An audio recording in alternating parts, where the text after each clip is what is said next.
was all they could do to move. Their breasts were so big, and it was just watching these big jiggles coming across their chest. 9 times out of 10, you miss the bird. You got to pick the spot.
Middle of winter, everyone's a little rusty. We're all hunting in the deer season, so you're not practicing as much as you should. Turkey season is officially 2 months and 29 days away.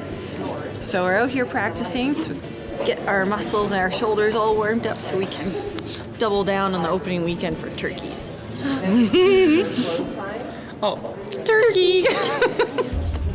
We have a bunch of people in our crew now that are getting involved in the turkey hunt, and they all love it, and we all have our own restrictions.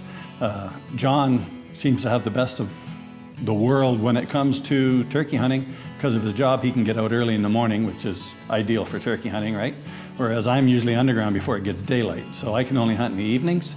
Erica is from out of town, and she doesn't have any permissions around where she is, so of course I share my spots, which essentially cuts my hunting areas in half. Kelly, she has a few spots. She gets out, she does a lot of scouting. Like I said earlier on, she seems to be becoming a technician when it comes to the scouting end of it for whatever animals she hunts. And Louise, well, my blinds are her blinds, and it's getting to the point now where 50% of my hunts that are now mine are now 25% because 50% of them are shared with Louise, and that's not an issue because it's fantastic getting her out there. But hunting in the evening is far more difficult than hunting in the morning, and that's the curse that I'm stuck with during turkey season. In the last few years, I have been introduced to turkey hunting. It's one of my favorite hunts. You're on the ground and you're in a little blind. When the turkey comes out, you're on its own level. The other thing is, it's warm weather generally, and when you're out there, you have so much happening. There's deer coming out. Generally when they come out, you know you're not shooting anything because deer are on you. And the turkeys come out, they come out from nowhere, and then they're there, and you're like, oh, you're just the coolest animal. In most cases, you're there first, you're there 4:30 in the morning, so it's dark. So you're setting everything up in the dark. You have to get up super duper early in the morning to go out turkey hunting. You have to trek through the dark. Sometimes you have no idea where you're going. Rick's just leading me into where I have no idea where I'm going. And then the bush comes alive.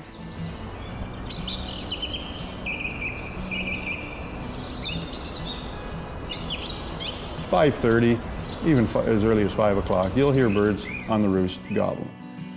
So as soon as you hear that, it gets your blood going, like, the game's on. The turkeys start, and they're gobbling and gobbling and gobbling, and then they fly down. And so you have no idea when they fly down if they're coming towards you or they're going away. And people make mistakes thinking, oh, the birds have gone the other way. Sometimes they have, but in most cases, no, they haven't. They're just on the ground. And then it's, making the odd call and seeing if you get the response. If you get the response, they know you're there. So they will come, eventually. It's just a matter of waiting it out.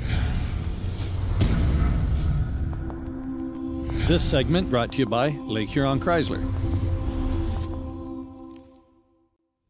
The tip of the week is brought to you by The Bear Essentials, your wilderness experience guides. Have you ever wanted to tie something down but you had way too much rope and no knife to cut it with? I'm going to show you a nifty little trick right here.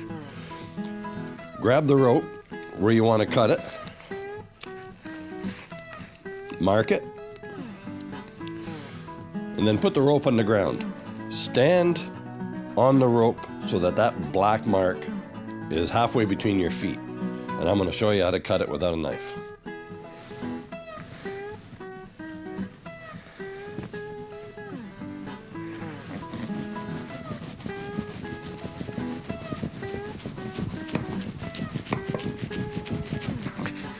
Well, it might not be the prettiest of cuts, but it'll get you out of a jam when you need it the most. And that's your Just Us Hunting tip of the week.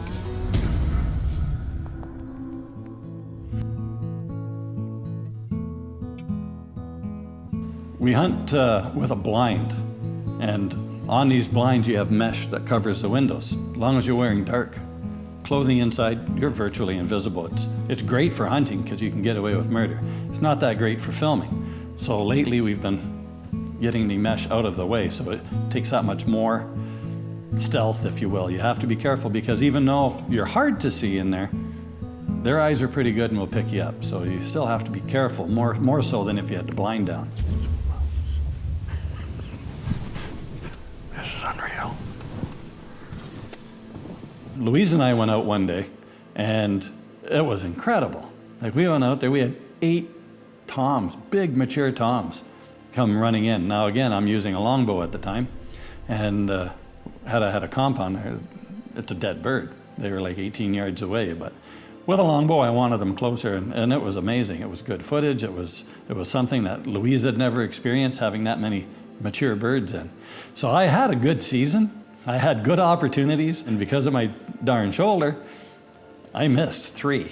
I always thought it was 2, but the girls are pretty good in math, and they remind me. It was 3.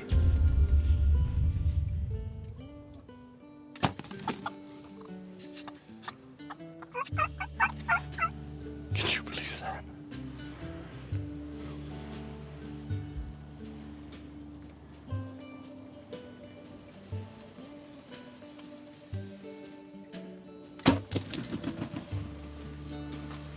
That bird came right in. So quick. Give me shot. It was 5 yards, maybe that's about as far as my decoy is. I missed. Just about time to pick up a different weapon, I guess. Holy smokes, when you start missing a shot like that. God. Oh well, that's why you don't hunt with a party. No hat. Nobody can shoot it. I gotta redeem myself on that. Just didn't pick a spot, just shot at the whole bird, I guess, and that's what you get. Anyhow, before I get busted sitting here talking, we'll call it quits for now and we'll get back to hunting. Well, it's another turkey season, and of course you got to get out and do your homework, and some of us can get out early in the morning, others can't. Well, we've got a few birds roosted behind us. We're back to the scene of the crime the other morning. See if we can't entice one of these guys over here today and make good. There's been a few birds shot already. Rick had a chance, I guess, last night, and we're gonna have to play that slow music, that you hear when the shot misses the bird.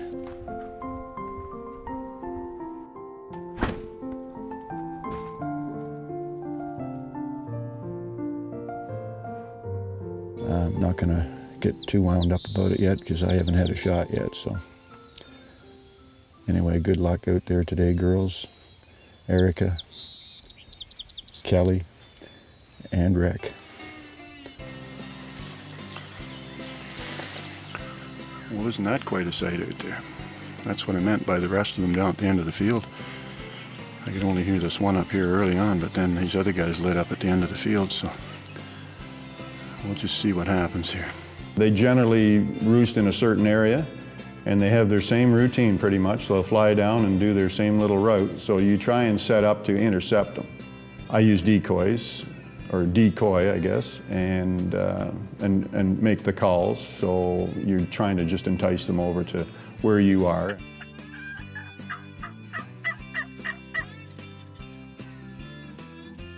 It's best if you can target a group of birds that really don't have hens with them, or a lot of hens with them, because of course you're mimicking a hen, so you're trying to entice that guy over.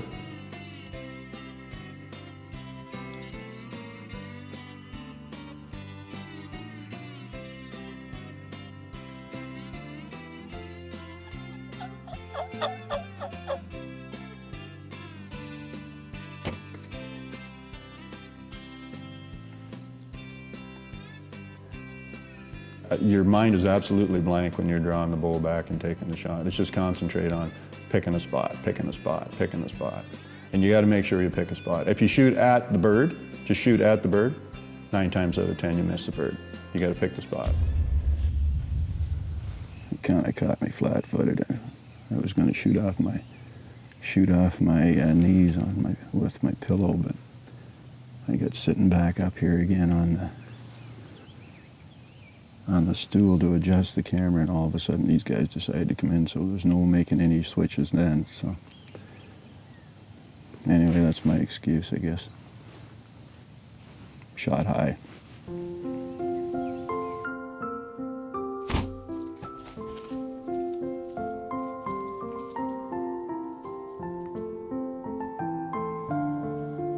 Stay tuned to more of Just Us Hunting, or Just Us Getting Frustrated.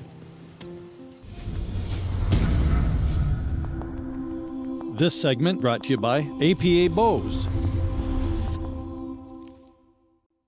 This one-time memory is brought to you by Lake Huron Chrysler, bringing the fun back into buying a vehicle. I remember this one time, it was really fun. I got my gear together, got out and sat down, put the decoys out there, and next thing I knew, after calling, this little Jake comes walking over the hill. I just waited, got the bead on his head, and one shot. And I dropped him down, he's doing his flip-flop. Hiked over half an hour back to the trailer and calling to my husband going like, Michael, I need some help. He comes out half asleep going, what? And I go, I need a little help here. And he's going, you got one? I go, yeah, I got one. He says, we need to clean this thing. So I says, you've got to show me how to clean it. I want to learn to do it all for myself. So he helped me and we got it all cleaned up, and it was just a moment I'm going to remember for the rest of my life.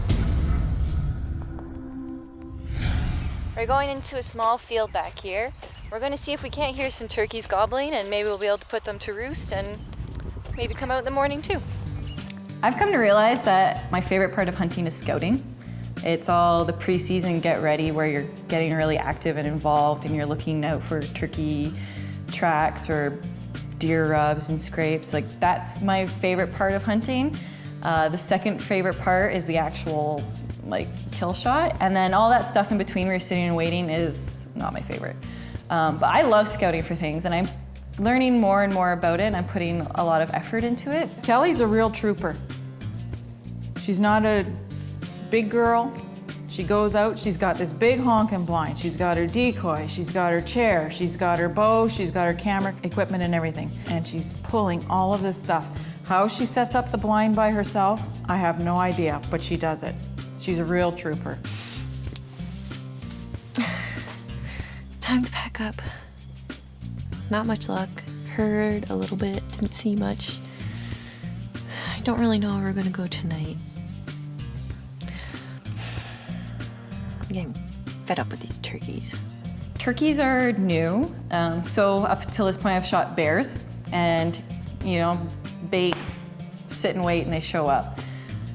Turkeys are different. You got to go out and roost them, figure out here where they are and such. So I've come home from school and I'm gung-ho to get a turkey. I've pretty much taken the month off from work, and this happened to me multiple times. I'm used to bears. They come into the bait. They're going to be right there. They're going to most likely be profile shot. Turkeys come into your decoy. If your calling is good enough or if your decoy is good enough. I think my turkey calls sound really desperate, and a lot of turkeys don't want to deal with that baggage.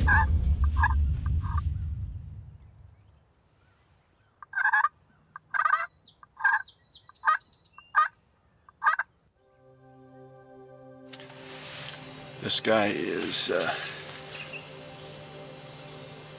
definitely interested here this morning, and we've got several. When I say several, I mean probably another half a dozen of them just down the way here. Sit tight. Wait for the action. I gave him a couple of calls, and he knows we're here.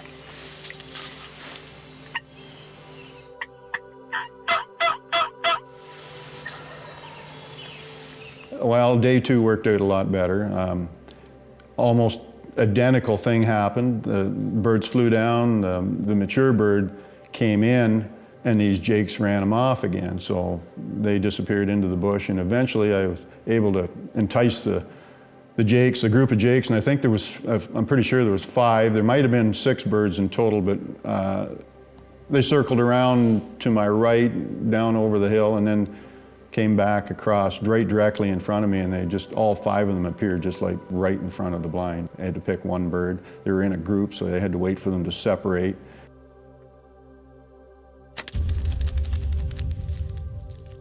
Made a good shot on the bird, and it went about 15 yards off to my left. And another great start to another season. So we'll get this guy cleaned up, tag him up, get him home, and excellent table fare for the family. And yeah, stay tuned to more of Just Us Hunting. Closed captioning brought to you by The Archery Place. Vehicle graphics supplied by Artec. The Hunter Profile is brought to you by APA. We are not the same. I've been hunting for about 40 years. My weapon of choice is a compound bow. I like to hunt whitetails most of all. I've successfully taken probably over 50-some deer and 2 bears. In the off season, I get ready by working my food plots on my property, shooting my bow, doing a lot of scouting and hanging tree stands. My dream hunt would be a western elk hunt with my bow. The person who influenced me the most would be my late grandmother. At a very young age, she used to buy me wildlife books and take me out and doing all kinds of things outdoors. I'm Jamie Pollard, and this is my profile.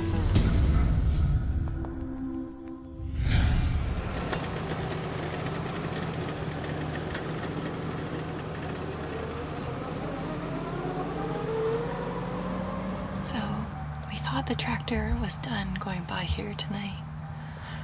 And I guess we were wrong. So, we're gonna set up about 100 yards over so that we don't run into him again. I went out with my mom this one time, and we're calling, and we're both new to calling. We're practicing our purrs and our clucks and our kiki runs. And she taps me, and these 2 toms came out. They were walking across the field. It was all they could do to move. Their breasts were so big, and it was just watching these big jiggles coming across their chest. And I thought to myself, okay, these 2, one of them is one to go down. So I sit up, and I'm waiting for them, and they take 4 steps, and they just commit to the decoy, and they just start running in, and it's like, oh, this is exciting. This hasn't happened all season long. And they come in, and they're circling around the decoy, and I haven't even touched my bow yet. I'm waiting for, the settle, like the bear settle. They just settle down and they stick around. They're circling around my decoy, and they're there for long enough for someone to have probably taken like 5 shots, and then they leave. And I get home and show my dad the footage, and he says, "Why didn't you shoot?" They don't give you an awful lot of opportunities to shoot, so you have to learn when you have the opportunity to draw your bow back. I didn't know that they don't stop moving. I thought they were gonna stop moving and just give me time to take a shot.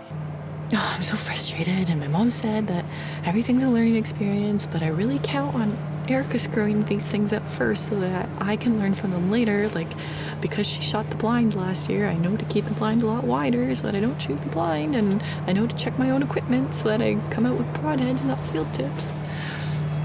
Hopefully those birds come in again because they were nice. This is archery, this isn't rifle hunting. If you can learn to pick up that point in time when you can draw your bow back, your chances of success increase quite a bit. I've been getting pretty good at it, but it's the execution afterwards that I have to work on. The season's done. I didn't get a bird. I did learn a lot though. I learned lessons from my dad that he's been rubbing in my face this whole time. If you don't have enough field time, you don't learn that spot.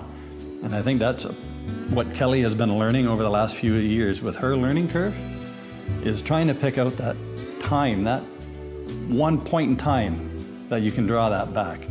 Let's go get a frozen bird at the grocery store. I'll just shoot it in the backyard. Mom's been pretty patient with me. Hopefully she's still patient in the future because I still haven't aced this turkey thing. Just Us Hunting would like to thank these great sponsors. Rescue 7, AEDs saves lives. Cold Fire Canada, our mission, everyone gets home safe. Dynablast, industrial hot and cold pressure washers. APA Bows, choose your venom. The Archery Place, offering you a wide range of archery products and services. Lake Huron Chrysler, bringing the fun back into buying a vehicle. Arctex Signs and Graphics. Howitzer Arrows, be the difference. The Bear Essentials, your wilderness experience guides. And Altan Safe Outdoors, your first front in the hunt. If you have videos of your hunts and you'd like to see them on this show, go to our website, justushunting.com, and email us directly. Who knows, maybe you'll see your hunts right here on Just Us Hunting.